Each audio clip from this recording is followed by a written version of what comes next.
Movie के start में हमें मूवी के मेन कैरेक्टर को उसकी फैमिली के साथ दिखाया जाता है। वो लोग लंच कर रहे होते हैं कि तभी मेन कैरेक्टर को एक कॉल आती है। दरअसल मूवी का मेन कैरेक्टर एक पुलिस ऑफिसर है और उसे कॉल पर बताया जा रहा था कि यहाँ कहीं एक मर्डर हो गया है। वो जल्दी से उनकी बताई हुई लोकेशन पर पहुँचता है और देखता है कि किलर वहाँ पर बहुत आराम से बैठा हुआ है और साथ ही उसे किलर बीमार भी लगता है क्योंकि उसकी पूरी बॉडी पर एलर्जी थी। अब पुलिस ऑफिसर अंदर जाकर डेड बॉडीज देखता है जिनको बुरी तरह से काटने के बाद बांधा गया था। यहाँ उसके साथी पुलिस ऑफिसर्स उसे बताते हैं कि असल में मर्डर यहाँ नहीं हुआ बल्कि मर्डर करने के बाद इन डेड बॉडीज को यहाँ लाया गया है। और अब वो लोग उस लोकेशन पर जाते हैं जहाँ पर असल में मर्डर हुआ था। वो जगह काफी अजीब दिख रही थी, ऐसा लग रहा था कि वहाँ पर किसी ने कोई रिचुअल परफॉर्म किया है। वो लोग वहाँ पर बहुत सी ऐसी चीजें देखते हैं जो ब्लैक मैजिक से रिलेट कर रही थी, जिस तरह वहाँ पर कुछ परिंदे थे जो कि मरे हुए थे और वहीं पर एक ऐसा प्लांट भी था जो कि जलने के बाद ऐसा लग रहा था कि वो छोटे छोटे स्कल्स हैं। पुलिस ऑफिसर जैसे ही उसे टच करने वाला था तो उसको उसके बाकी साथी वापस बुला लेते हैं। और यहीं से अब हमें मूवी में एक जंगल दिखाया जाता है जहाँ पर एक आदमी शिकार कर रहा था, पर पाँव स्लिप होने की वजह से वो नीचे गिर जाता है और चोट लगने पर वो बेहोश हो गया था। होश आने पर वो देखता है कि एक जंगली आदमी उसका शिकार खा रहा है।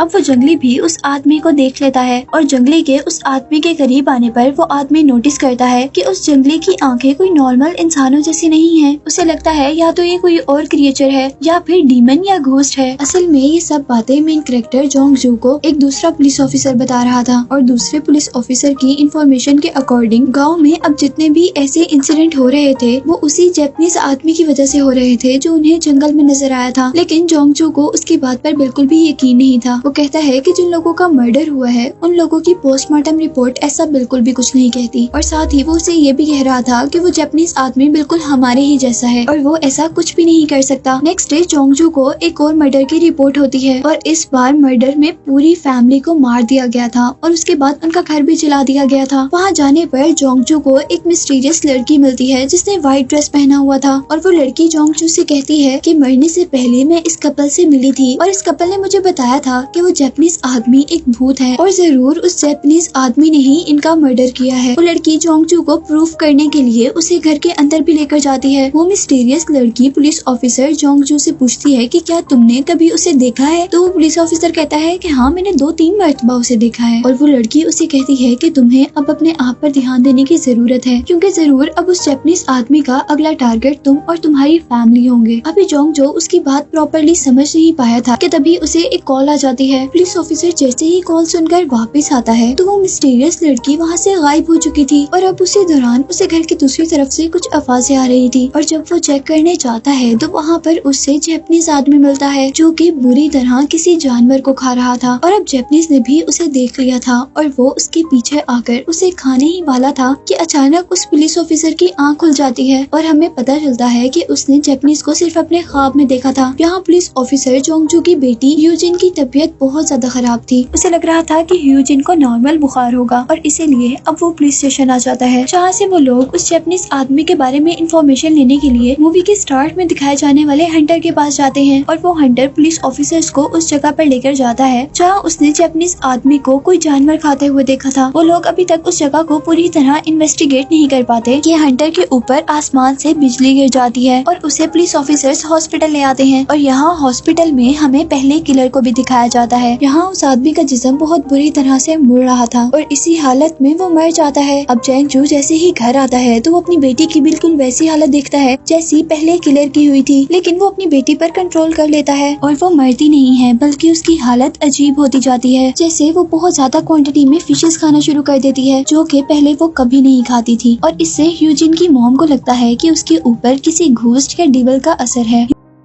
ह्यूजिन की मॉम जोंग जू से कहती है कि हमें इसे किसी अच्छे शैमन को दिखाना चाहिए। शैमन एक ऐसा आदमी होता है जो रिचुअल परफॉर्म करके डीमंस या घोस्ट को दूर करता है, लेकिन जोंग जू को इन सब बातों पर बिल्कुल भी बिलीव नहीं था, इसीलिए वो उनकी बातों को इग्नोर करते हुए पुलिस स्टेशन आ जाता है जहाँ उसके साथी पुलिस ऑफिसर उसे एक आदमी से मिलवाते हैं। वो आदमी प्रीस्ट होने के साथ साथ जापानीज लैंग्वेज भी जानता था। पुलिस ऑफिसर्स का कहना था कि हमें इस आदमी की जरूरत पड़ सकती है जब हम उस जापानीज आदमी से मिलने जाएंगे क्योंकि गाँव वालों के अकॉर्डिंग ये सब कुछ उस जैपनीज आदमी की वजह से ही हो रहा था। वो लोग उस प्रीस्ट को लेकर उस मिस्टीरियस जैपनीज के घर जाते हैं, जहाँ एक पुलिस ऑफिसर को बहुत सारी ऐसी फोटोज मिलती हैं जो गांव वालों की थी और वो सारे गांव वाले मर चुके थे। यही जैंग जू दूसरे रूम में जाता है और वहाँ जाने पर उसे लगता है कि ये कोई रिचुअल रूम है जहाँ पर बहुत सी चीजें ब्लैक मैजिक से रिलेटेड थी। और तभी उतने में वहाँ पर जैपनीज आदमी आ जाता है, लेकिन वहाँ की सारी कंडीशन को देखकर ये दोनों बहुत ज्यादा डर गए थे और उनको लग रहा था कि जरूर वो कोई घोस्ट है, इसीलिए वो डर कर वहाँ से वापस आ जाते हैं। अब जैंग जू के साथ वाला पुलिसमैन जैंग जू को बताता है कि उस जैपनीज आदमी का अगला टारगेट तुम्हारी फैमिली है। जैंग जू से पूछता है कि तुम ऐसा कैसे कह सकते हो, जिस पर वो पुलिस ऑफिसर जैंग जू को एक शूज दिखाता है जो कि उसकी बेटी का था। इसीलिए वो घर जाकर ह्यूजिन से उस जैपनीज आदमी के बारे में सवाल करता है और उसका नाम सुनते ही ह्यूजिन बहुत ज्यादा गुस्से में आ गई थी। कुछ देर बाद वो ह्यूजिन की बॉडी पर वैसी ही एलर्जी देखता है जैसी हमने मूवी के स्टार्ट में किलर की भी बॉडी पर देखी थी। अब जैंग जू जल्दी से प्रीस्ट को लेकर जैपनीज आदमी के घर जाता है। वो वहाँ मरे हुए लोगों की फोटोज को देखने आया था, पर वहाँ जाने पर उसे कोई भी फोटोज नहीं मिलती और वो गुस्से में वहाँ की हर चीज तोड़ने लगा था। और ये देखते हुए जैपनीज आदमी का डॉग उस पर अटैक कर देता है और वो डॉग को बहुत बुरी तरीके से मारता है। और जैसे ही उसके सामने जैपनीज आदमी आता है तो वो उसे धमकी देता है कि अगर 3 दिन तक तुमने ये जगह खाली ना की तो मैं तुम्हें भी बहुत बुरी तरह मारूंगा, जैसे मैंने इस डॉग को मारा है। यहीं दूसरी तरफ अब ह्यूजिन की हालत बहुत ज्यादा खराब होती जा रही थी और अब जैंग जू अपने घर में एक शेमैन को बुलाता है और उस शेमैन को जैंग जू के घर पर एक पॉट मिलता है। वो जैंग जू को अकेले में लेकर जाकर कहता है कि तुम्हारी बेटी के साथ जो सब कुछ हो रहा है वो जैपनीज की वजह से ही हो रहा है और वो जैपनीज आदमी कोई इंसान नहीं है। अगर तुम इन चीजों से बचना चाहते हो तो तुम्हारे पास सिर्फ 2 रास्ते हैं, या तो उस जैपनीज आदमी को जान से मार दो या फिर मुझे यहाँ पर एक रिचुअल परफॉर्म करना पड़ेगा। वो कहता है कि अगर ऐसा ना किया गया तो जो कुछ तुम्हारी बेटी के साथ हो रहा है वो पूरे गाँव के साथ होगा। जैंग जू उसकी बात मान जाता है और अब मूवी में हम देखते हैं कि यहाँ पर 2 जगह रिचुअल परफॉर्म हो रहा था। एक वो जो जैंग जू के घर पर शेमैन कर रहा था और दूसरा जो जैपनीज अपने घर पर कर रहा था। उस शेमैन ने अपना रिचुअल परफॉर्म करने के लिए एक बहुत बड़ी सी डॉल बनाई थी। वो डॉल ह्यूजिन जितनी बड़ी थी। वो अपना रिचुअल परफॉर्म करते करते जैसे ही उस डॉल को मारता है और जहाँ मारता है उसी वक्त और उसी जगह पर ह्यूजिन को भी पेन होता है। दूसरी तरफ उस जैपनीज आदमी को भी वहीं पर पेन हो रहा था जहाँ पर ह्यूजिन को पेन हो रहा था। हम देखते हैं कि ह्यूजिन की हालत बहुत ज्यादा खराब हो गई थी और वो किसी न किसी तरह अपने फादर से इस रिचुअल को बंद करने को कहती है और जैंग जू उसे बंद कर अपनी बेटी को हॉस्पिटल ले आता है। और दूसरी तरफ हम जैपनीज आदमी को देखते हैं जो कि दर्द से रेंगता हुआ अपने घर से बाहर आ गया था और वहाँ पर वो उसी मिस्टीरियस सफेद कपड़ों वाली लड़की को देखता है, जिसे देखकर वो बहुत ज्यादा डर जाता है। अब यहाँ हम देखते हैं कि वो रिचुअल तो खत्म हो चुका था और शेमैन के अकॉर्डिंग यहाँ पर इस चीज को रोकने के सिर्फ 2 ही रास्ते थे और अब उनके पास दूसरा रास्ता ये था कि वो जैपनीज आदमी को मार दे। अब जैंग जू प्रीस्ट और दूसरे आदमियों को लेकर जैपनीज के घर जाता है। वहाँ उसे जैपनीज तो नहीं मिलता, लेकिन घर के पीछे उन्हें ज़ोंबी की तरह का एक आदमी दिखता है जिसे वो मारने लगे थे, लेकिन प्रीस्ट उन्हें रोक लेता है और वो अजीब सी हालत वाला आदमी प्रीस्ट को ही काट लेता है और उसको काटने के बाद वो खुद मर जाता है। यहीं पर अब जैंग जू की नजर जैपनीज पर पड़ती है और वो जैपनीज को पकड़ने के लिए उसके पीछे भागते हैं, जबकि वो जैपनीज आदमी उनसे डर कर कहीं छुप जाता है। और जब जैंग जू और उसके लोगों को काफी ढूंढने तक वो नहीं मिलता तो वो लोग वापस आ जाते हैं। लेकिन अब उस जैपनीज आदमी के पीछे वो व्हाइट ड्रेस वाली लड़की पड़ गई थी, जिसे हमने पहले भी देखा था कि जैपनीज आदमी उससे बहुत डरता है। और आखिर हम देखते हैं कि वो लड़की जैपनीज आदमी को मार देती है और उसकी डेड बॉडी को जैंग जू की कार पर फेंकती है। वो लोग उसकी डेड बॉडी देखकर डर गए थे और वो सब लोग फैसला करते हैं कि वो उस जैपनीज की डेड बॉडी को वहाँ से दूर फेंक देंगे। जैंग जू अब अपनी बेटी के पास जाता है जहाँ पर ह्यूजिन बिल्कुल ठीक हो चुकी थी और जैंग जू को लग रहा था कि उस जैपनीज की मरने की वजह से सब कुछ ठीक हो गया है। इन हालांकि सब कुछ ठीक नहीं हुआ था, क्योंकि हम देखते हैं कि जख्मी प्रीस्ट को अब बहुत से इल्यूजन्स आ रहे हैं जिसमें जैपनीज है और दूसरी तरफ उस शेमैन को भी ऐसे ही इल्यूजन आ रहे हैं। तो वो देखता है कि उसके साथ ही पुलिसमैन ने उसके सारे घर वालों को मार दिया है और वो भी मूवी में दिखाए जाने वाले पहले किलर की तरह जमीन पर बैठा हुआ है और उसकी पूरी बॉडी पर एलर्जी है।